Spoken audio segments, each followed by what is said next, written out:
নমস্কার, সম্পাজ হিজিবিজিতে আপনাদের স্বাগত। বনি ফিশের তরফ থেকে আজকে শেখাবো একটি রান্না। এটা উচ্ছে চচ্চড়ি, উচ্ছে বা করলা যাই বলুন। এখানে আমি করলাই নিয়েছি আর একটু আলু, আর করলাটা দেখুন লম্বা করে কাটা। আমি যেগুলো মোটা মোটা শিট ফেলে দিয়েছি, আর যে কচি দানা থাকুক। আবার অনেকে বলে যে এর দানাটা খাওয়াটা ভালো নয়, তাই ফেলে দেওয়াটাই শ্রেয়। এরকমভাবে ফেলে দিয়েছি। আর কাঁচা লঙ্কা একটা চেরা।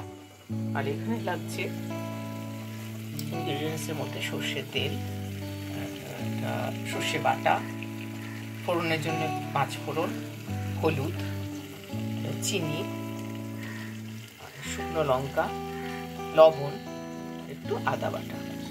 প্রথমেই আমি তেল দিয়ে দিচ্ছি কড়াতে।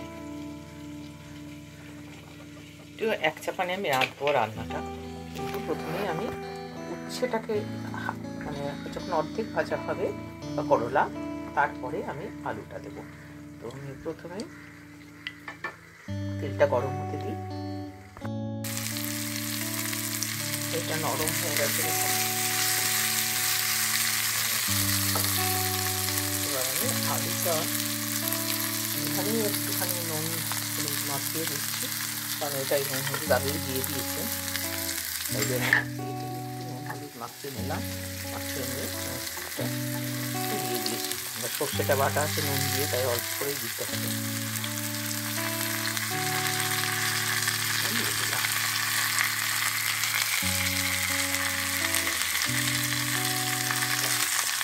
এবারে ভাজাও হবে আর সর্ষেও একসাথে হতে থাকবে। এই রান্নাটা বিশেষ করে অনেক শরীর খারাপ হলে, মানে ইনফ্লুয়েঞ্জা টাইপের যদি হয়, তারপরে যে মুখের স্বাদটা একেবারে চলে যায়, তখন আমি না একটুখানি কাপড়গুলোতে থেকে মুখের স্বাদটা চলে যায়। তখন যদি এইটি মানে কাউকে দেন, দেখুন প্রিয়জন দুটি ভাত খেলো, তখন আপনার কিন্তু মনটা ভালো লাগবে। করে দেখতে পারেন। আর একটা দুটি কিছু দিইনি, আজকে বলছি এটাতেও আদা বাটা আমার একটু লাগবে, আদা বাটা একটু নিয়েছি। আর এই যে আদা উনি বাজার থেকে নিয়ে এসছেন, কিন্তু কাঁচা আদা।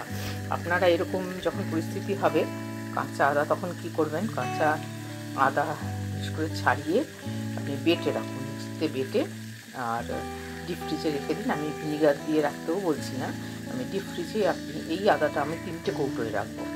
ডিপ ফ্রিজে অনেক দিন পর্যন্ত ভালো থাকে।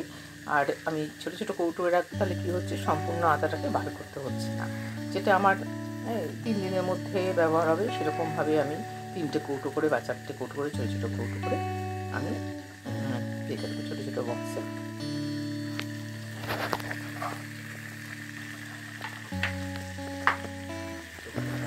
এটাই আজকের টিপ। কিন্তু এই কাঁচা আদাটা যদি আমি রাখি, এটা কিন্তু বাইরে পচে যাবে।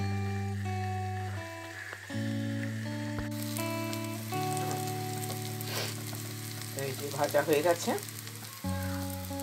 এবার আমি দেবো সর্ষে বাটা।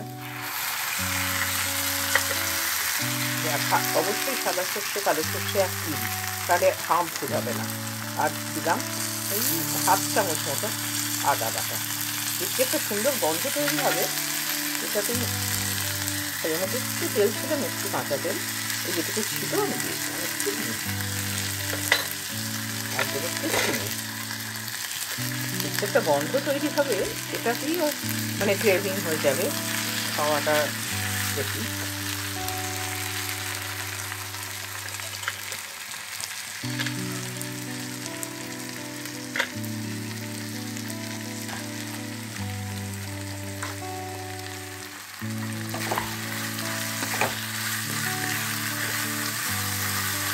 তারপরে থেকে তো সবটা আরো মুখের স্বাদ বাড়াবে।